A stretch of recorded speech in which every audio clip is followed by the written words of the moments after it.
श्रीमद् भगवद गीता में भगवान की उदारता को बताते हुए पूज्य स्वामी रामसुख दास जी कहते हैं, अर्जुन ने भगवान के ऐश्वर्य सशस्त्र एक अक्षौहिणी नारायणी सेना को छोड़कर भगवान को स्वीकार किया तो उनको भगवान भी मिले और साथ ही साथ ऐश्वर्य भी मिला।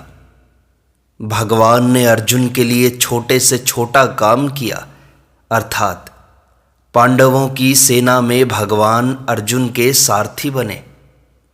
यह भगवान की कितनी उदारता है। जो अनंत सृष्टियों को धारण करने वाले हैं, सबका पालन पोषण करने वाले हैं, वे भक्तों के लिए मनुष्य रूप धारण कर लेते हैं। यह उनकी कितनी उदारता है। जो समता का जिज्ञासु है, अर्थात समता प्राप्त करना चाहता है, वह भी वेदों में कहे हुए सकाम अनुष्ठानों का, बड़े बड़े भोगों का अतिक्रमण कर जाता है। समता वाला योगी वेदों में, यज्ञों में, तपों में और दान में जितने पुण्य फल कहे गए हैं, उन सब का अतिक्रमण कर जाता है। समता का उद्देश्य होने मात्र से भगवान उसको कितना ऊंचा पद देते हैं। भगवान के विधान में कितनी उदारता भरी हुई है। वास्तव में आर्त और अर्थार्थी जो भक्त होते हैं वे उदार नहीं हैं, परंतु भगवान की यह विशेष उदारता है कि जो जिस किसी भाव में भगवान में लग जाता है, भगवान के सम्मुख हो जाता है, उसको भगवान उदार मानते हैं। उदाराः सर्व एवैते। प्रायः लोग दूसरों की श्रद्धा अपने में कराने के लिए कई तरह का नाटक करते हैं।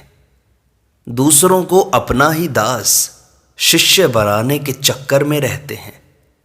पर भगवान की यह विचित्र उदारता है कि जो अपनी कामना पूर्ति के लिए जिस देवता की श्रद्धापूर्वक उपासना करना चाहता है, भगवान उसकी श्रद्धा को उसी देवता के प्रति दृढ़ कर देते हैं और उसकी उपासना का फल भी दे देते हैं।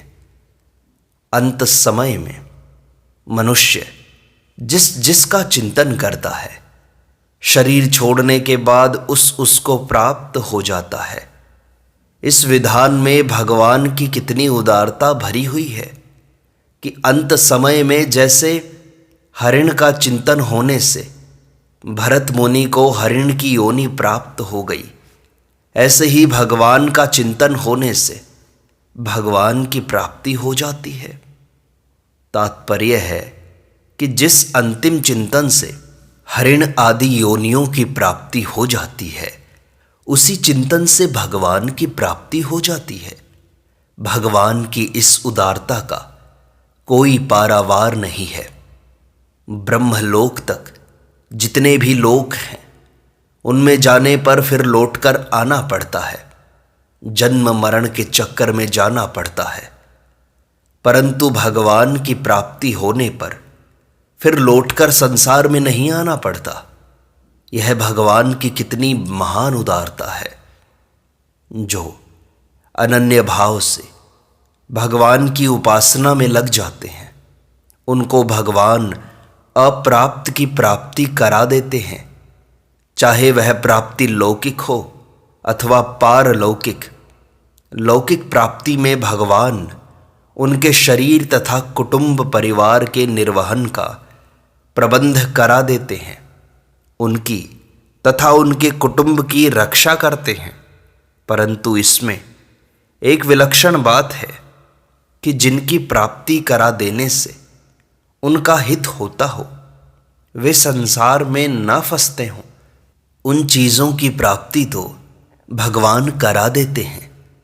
पर जिनकी प्राप्ति करा देने से उनका हित न होता हो, वे संसार में फंसते हों, उन चीज़ों की प्राप्ति भगवान नहीं कराते। जैसे नारद जी के मन में विवाह करने की आई, तो भगवान ने उनका विवाह नहीं होने दिया, क्योंकि इसमें उनका हित नहीं था।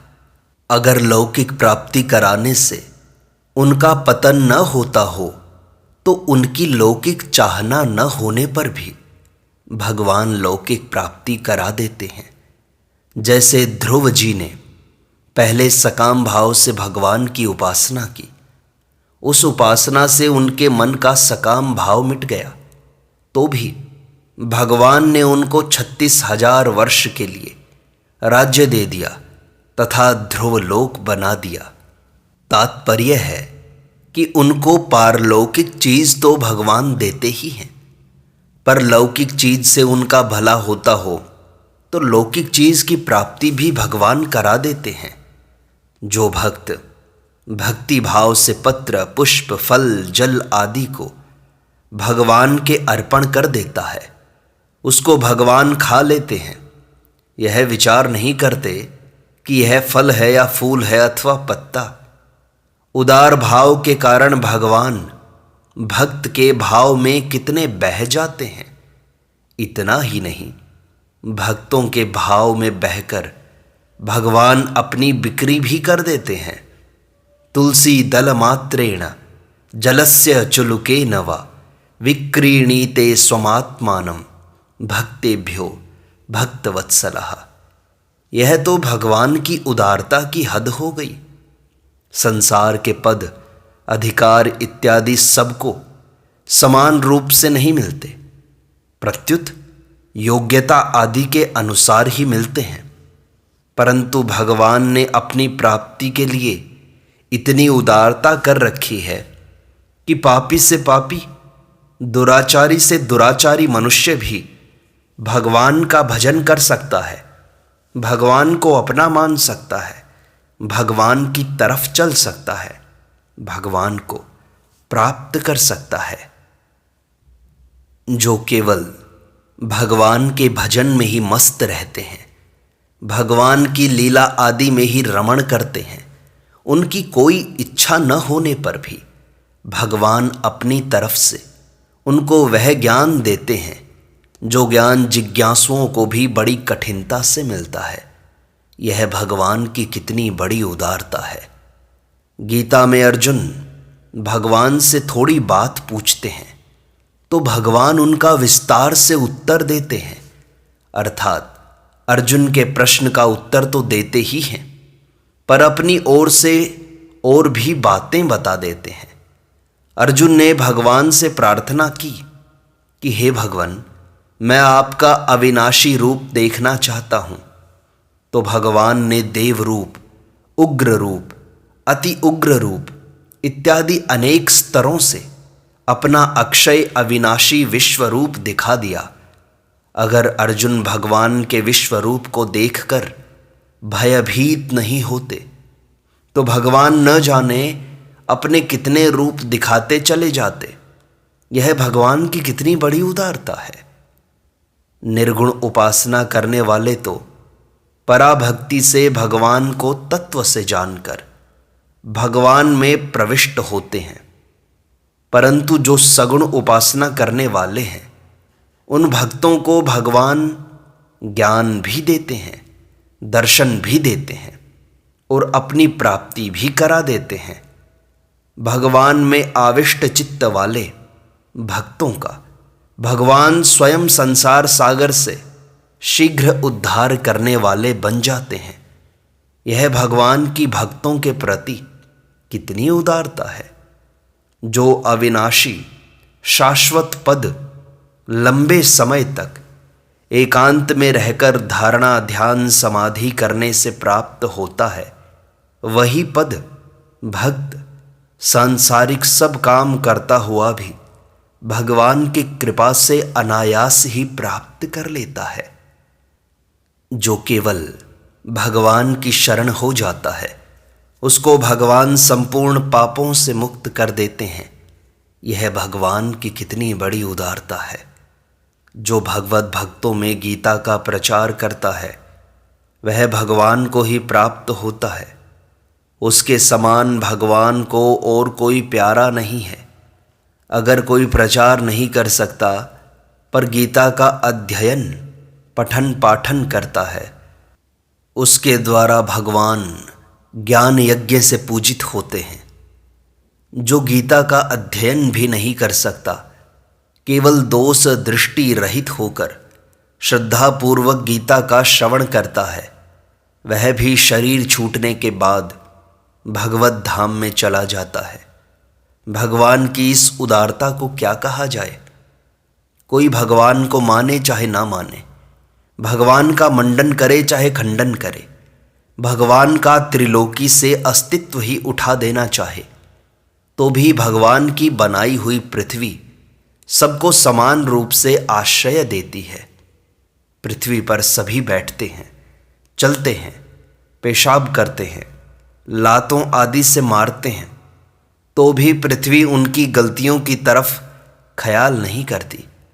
भगवान के बनाए हुए जल में कोई स्नान करे, कपड़े धोए, आचमन करे अथवा कुल्ला करे, तो भी जल समान रीति से सबकी प्यास मिटाता है। भगवान की बनाई हुई अग्नि सबको समान रीति से प्रकाश देती है।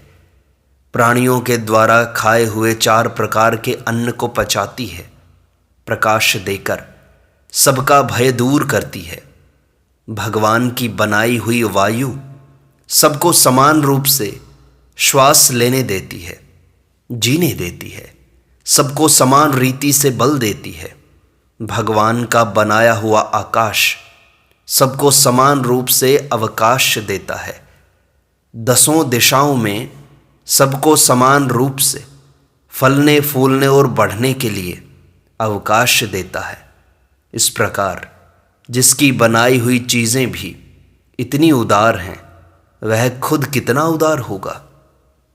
कोई अपने घर में नगर पालिका के जल की टोंटी लगाता है तो उसको टैक्स देना पड़ता है, पर भगवान ने कई नदियां बना दी हैं जिनका कोई टैक्स नहीं देना पड़ता।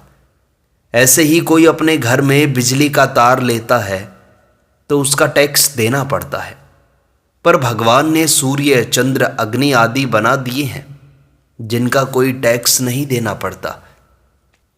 सभी मुफ्त में प्रकाश पाते हैं। यह भगवान की असीम उदारता नहीं तो क्या है। भगवान ने मनुष्य को शरीर आदि वस्तुएं इतनी उदारता पूर्वक और इस ढंग से दी हैं कि मनुष्य को ये वस्तुएं अपनी ही दिखाई देने लगती हैं। इन वस्तुओं को अपनी ही मान लेना भगवान की उदारता का दुरुपयोग करना है। भगवान में यह बात है ही नहीं कि मनुष्य मेरे को माने तभी उसका उद्धार होगा। यह भगवान की बड़ी भारी उदारता है। मनुष्य भगवान को माने या न माने, इसमें भगवान का कोई आग्रह नहीं, परंतु उसको भगवान के विधान का पालन जरूर करना चाहिए। इसमें भगवान का आग्रह है, क्योंकि अगर वह भगवान के विधान का पालन नहीं करेगा तो उसका पतन हो जाएगा। अतः मनुष्य अगर विधाता को न मानकर केवल विधान को माने तो भी उसका कल्याण हो जाएगा। हाँ, अगर मनुष्य विधाता को मानकर उसके विधान को मानेगा तो भगवान उसे अपने आप को दे देंगे, परंतु अगर वह विधाता को न मानकर उनके विधान को मानेगा तो भगवान उसका भी उद्धार कर देंगे। तात्पर्य है कि विधाता को मानने वाले को प्रेम की प्राप्ति और विधान को मानने वाले को मुक्ति की प्राप्ति होती है। वास्तव में देखा जाए तो विधान को मानना और विधाता को न मानना कृतघ्नता है, कारण कि मनुष्य जो भी साधन करता है उसकी सिद्धि भगवत कृपा से ही होती है। वह जो भी साधन करता है उसमें भगवान का संबंध रहता ही है। संसार भगवान का, जीव भगवान का, शास्त्र भगवान के, विधान भगवान का, सब में भगवान का ही संबंध रहता है। यह भी भगवान की उदारता ही है।